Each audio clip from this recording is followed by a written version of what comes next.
Hai, Assalamualaikum warahmatullahi wabarakatuh. Bismillahirrahmanirrahim. Alhamdulillahirrabbilalamin. Wassalatu wassalamu ala asyrafil anbiya'i wal mursalin wa ala alihi wa sahbihi ajma'in. Rabbi sahri wa yassirli wa yassir amri wahlul 'uqdatam min lisani yafqahu qawli. Kita jumpa lagi pada hari ini. Uncle perkenalkan diri. Nama Uncle Sufyan Ismail, merupakan pengamal perundangan syariah di negeri Sabah atau lebih dikenali dengan peguam syar'i yang beramal di negeri Sabah.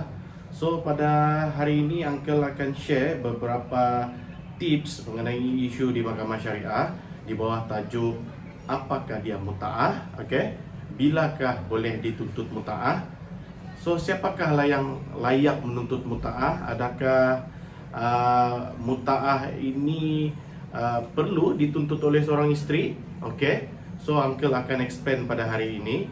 Sepatutnya kamu mengetahui seorang isteri yang bijak ada 9 tuntutan yang boleh dituntut oleh bekas isteri terhadap si suami apabila berlaku perceraian. Apakah tuntutan tersebut? Tuntutan tersebut adalah nafkah edah, muta'ah harta pencarian, tuntutan nafkah tertunggak istri, tuntutan nafkah anak, tuntutan tunggakan nafkah anak, maupun hadanah yaitu hak jagaan anak, dan hak tempat tinggal, serta tuntutan ganti rugi perkahwinan atau hutang di dalam perkahwinan. Jadi semua tuntutan ini adalah satu tuntutan yang boleh dituntut oleh seorang bekas isteri apabila berlaku perceraian. Jadi pada kali ini Uncle mau explain apakah dia muta'ah, siapakah yang boleh tuntut muta'ah. Muta'ah adalah satu hadiah yang diberikan oleh si suami atau boleh dituntut oleh si isteri terhadap bekas suaminya disebabkan oleh perceraian, di mana perceraian itu adalah disebabkan berpunca daripada suaminya. So, berapakah tuntutan muta'ah yang boleh dituntut oleh seorang bekas isteri terhadap suami dia adalah bergantung kepada kedudukan seorang isteri itu dan kemampuan oleh bekas si suami itu. Jadi bila klien selalu tanya uncle macam mana mau tuntut ni muta'ah, berapa mau tuntut, kadar tuntutan muta'ah adalah subjektif, iaitu bergantung sejauh mana seorang isteri itu dikenali di suatu tempat ataupun oleh masyarakat. Uncle bagi contoh, muta'ah, kadar muta'ah bagi seorang suri rumah dengan suri rumah biasa dengan seorang guru, sudah pasti seorang guru itu lebih dikenali, dan kadar muta'ah yang boleh dituntut oleh seorang guru itu adalah lebih tinggi berbanding dengan suri rumah.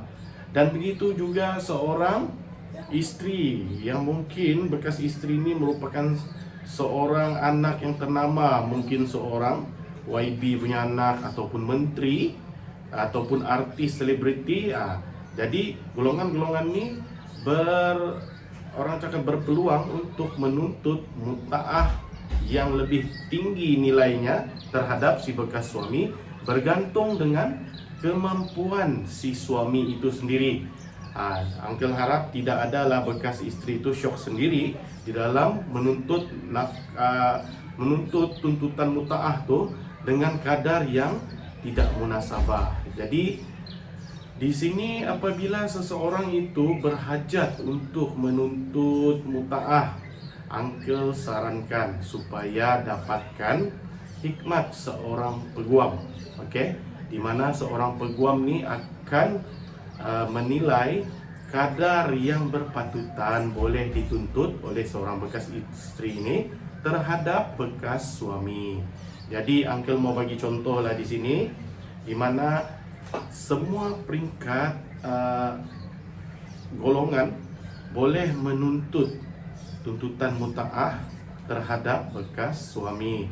Tidak kisahlah dia ni merupakan seorang bekas isteri seorang askar kah, seorang guru kah, seorang kontraktor kah, seorang bekas isteri seorang menteri kah. Maksudnya di sini kadar muta'ah itu boleh dituntut melalui berbagai peringkat.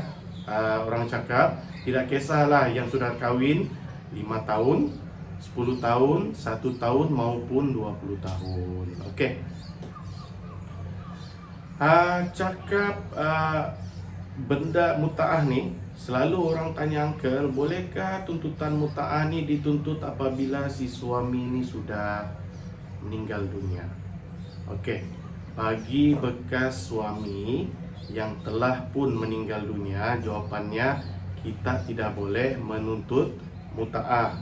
Okey, maksudnya di sini tuntutan mutaah ni hanya boleh dituntut terhadap bekas suami yang masih hidup.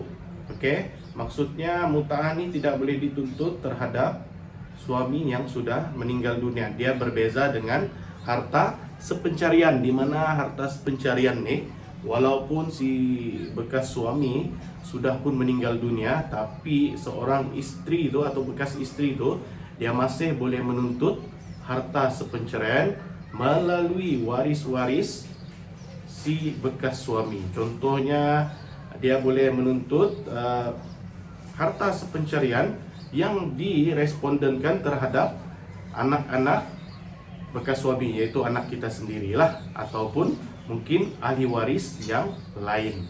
Maksudnya di sini mutaah, tuntutan mutaah tidak boleh dituntut apabila si suami itu atau bekas suami itu telah pun meninggal dunia. Okey, jadi itulah yang perlu kita ketahui. Jadi uncle mau bagi story case juga, di mana uncle telah pun berjaya mendapatkan kadar mutaah bagi seorang jururawat, di mana kadar mutaah dia itu uncle berjaya dapatkan bernilai RM90,000. Okey, ini merupakan satu contoh yang boleh flow uncle jadikan satu garis panduan, di mana setiap tuntutan ni dia berlainan, very subjektif, mengikut kemampuan si suami dan mengikut tempoh perkahwinan ataupun mengikut pengorbanan si isteri di dalam perkahwinan. Jadi apabila kita membuat satu tuntutan tu, biarlah orang cakap tuntutan tu munasabah dan si suami itu mampu memberi. Di dalam kali ini, uncle lebih suka share ada dua contoh case uncle yang pernah uncle handle, di mana yang satu lagi melibatkan seorang jururawat yang menuntut mutaah terhadap bekas suaminya merupakan seorang guru, dan yang satu lagi suri rumah menuntut mutaah terhadap bekas suaminya yang berupa seorang tentera. So uncle ambil dulu yang contoh tentera tadi, di mana uncle telah berjaya menuntut mutaah sebanyak RM30,000 terhadap bekas suami yang bekerja sebagai anggota tentera. Okey. So di sini macam mana untuk mendapatkan nilai tersebut? Sebenarnya seorang peguam tu mempunyai skill ataupun cara supaya pihak mahkamah boleh menerima kadar tersebut mengikut kemampuan si bekas suami tersebut. Okey. Dalam kes yang uncle pernah handle, alhamdulillah, di mana si suami itu terpaksa menerima tuntutan mutaah sebanyak RM30,000 yang dituntut oleh bekas istrinya disebabkan dia telah mencerai istrinya dalam sebab yang tidak munasabah. Maksudnya dia ceraikan tanpa sebab yang munasabah terhadap bekas istrinya itu disebabkan dia ni cuba untuk nikah dengan perempuan lain. Seperti mana yang kita ketahui di dalam undang-undang, seorang anggota tentera ataupun anggota polis dia tidak mudah untuk berpoligami. Oleh disebabkan tidak dapat berpoligami, maka dia terpaksa menceraikan isteri pertama untuk berkahwin dengan isteri yang kedua. So inilah orang cakap cabaran bagi seorang lelaki yang menganggotai tentera ataupun polis, di mana apabila diorang berhajat untuk berpoligami, kebenaran daripada ketua polis negara bagi anggota polis dan ketua tentera Malaysia bagi anggota tentera bagi mendapatkan kebenaran untuk berpoligami. So di dalam cerita kes uncle ni, alhamdulillah bekas isteri yang uncle wakili itu telah berjaya mendapatkan mutaah sebanyak ringgit melalui tempoh masa yang panjang untuk membayar mutaah tersebut, iaitu serendah RM500 sebulan terhadap bekas isterinya. So ini merupakan rekod uncle yang terbaik di mana seorang anggota tentera telah dikenakan mutaah sebanyak. So berbaluilah seorang bekas isteri itu mendapatkan hikmat guaman dengan mendapat mutaah bernilai RM30,000. Dan yang satu lagi, pernah uncle handle case di mana seorang jururawat tu alhamdulillah berjaya mendapatkan nilai mutaah sebanyak RM90,000, di mana nilai 90 ni dikontra dengan nilai rumah join bersama, di mana mereka ni mempunyai sebuah rumah apartmen, di mana rumah apartmen ni bernilai ratusan ribu ringgit. Jadi di kontra separuh daripada hak combine loan tu diserahkan kepada bekas isteri. Jadi bekas isteri pun mendapat mutaahnya melalui share 50% terhadap pemilikan rumah combine loan. Okey. So di sini alhamdulillah kamu kena pandai untuk berurusan di mahkamah syariah, iaitu melantik peguam syar'i yang berpengalaman untuk handle kes seperti demikian, supaya kamu boleh menuntut hak kamu seperti mana yang kamu hajati.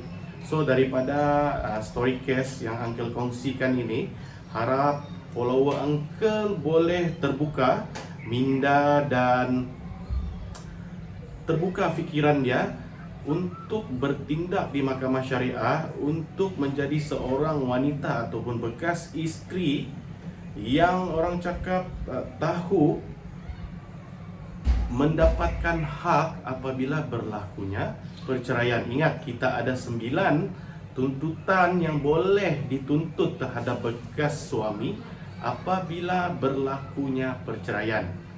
Jadilah seorang wanita ataupun bekas isteri yang bijak bagi mempertahankan hak seorang wanita maupun hak anak-anak di bawah jagaan kita. Jadi jangan lupa dapatkan e-book daripada uncle secara percuma. Bagi mereka yang like uncle punya page, boleh dapatkan e-book 9 tuntutan selepas perceraian. E-book uncle tulis. Ini merupakan e-book uncle yang pertama rasanya uncle tulis. Jadi kamu bolehlah minta uncle apabila sudah melihat video ni, okey, ataupun live ni, untuk kamu lebih faham baca apakah hak-hak kamu dari segi undang-undang syariah, section mana yang terlibat dalam menuntut tuntutan selepas perceraian. Okey, ingat, ini bukan merupakan konsultasi ataupun iklan. Ini cuma sharing ilmu undang-undang syariah kepada semua follower uncle di media sosial ataupun media elektronik, Facebook ataupun YouTube ataupun Instagram. Jadi uncle harap benda ni boleh bermanfaat kepada semua wanita di luar sana ataupun follower uncle. Please share video ni agar semua wanita di negeri Sabah ni peka ataupun celik terhadap undang-undang syariah maupun hak di dalam undang-undang syariah. Okey. Oleh itu uncle ucapkan wabillahi taufik wal hidayah. Wassalamualaikum warahmatullahi wabarakatuh. Kita jumpa lagi di masa akan datang. Assalamualaikum.